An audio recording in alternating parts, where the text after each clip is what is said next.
Pas de douleur ne veut pas dire sécurité. Et pourtant, c'est souvent ainsi que les décisions sont prises. Un exercice ne fait pas mal. On progresse. Un mouvement reste indolore. On suppose qu'il est sûr. Mais l'absence de douleur n'est pas un indicateur fiable de la capacité réelle d'un tissu. Aujourd'hui, on va clarifier pourquoi l'absence de douleur peut tromper, comment la douleur doit être interprétée et surtout, comment décider une progression sans se fier uniquement à ce signal. Le piège de l'absence de douleur. En pratique clinique, l'absence de douleur est souvent perçue comme un feu vert. Pas de douleur égale pas de problème. Mais cette équation est trop simpliste. Un tissu peut être fragile, manquer de tolérance, être mal préparé à la contrainte, sans produire immédiatement de douleur. La douleur n'est pas un capteur mécanique direct. Elle dépend du contexte, de l'historique, du niveau d'exposition, de l'état du système nerveux. Se baser uniquement sur l'absence de douleur peut conduire à des progressions mal calibrées. Douleur et charge. La douleur n'apparaît pas toujours au moment où la contrainte devient excessive. Elle peut être retardée, progressive, absente malgré une surcharge réelle.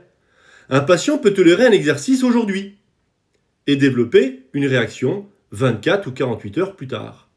A l'inverse, un exercice peut être douloureux, mais parfaitement adapté au niveau du tissu. Confondre douleur immédiate et charge excessive mène souvent au sous-dosage. Confondre absence de douleur et sécurité mène parfois à des progressions trop rapides. Interpréter la douleur.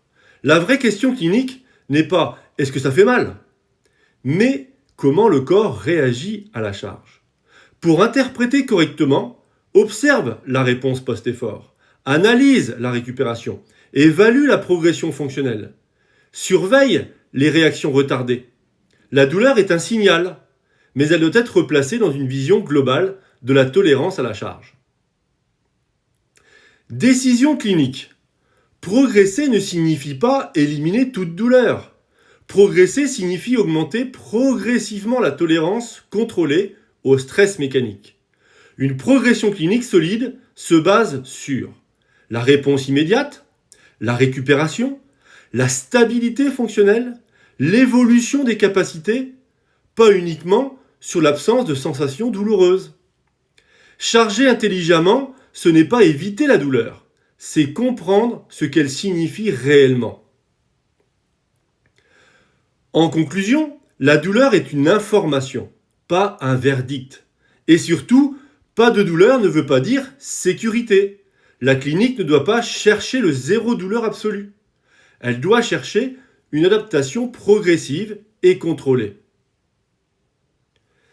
Si tu veux apprendre à raisonner la charge au-delà de la douleur et structurer tes progressions de manière clinique, abonne-toi à la chaîne et dis-moi en commentaire est-ce que tu as déjà confondu absence de douleur et sécurité réelle.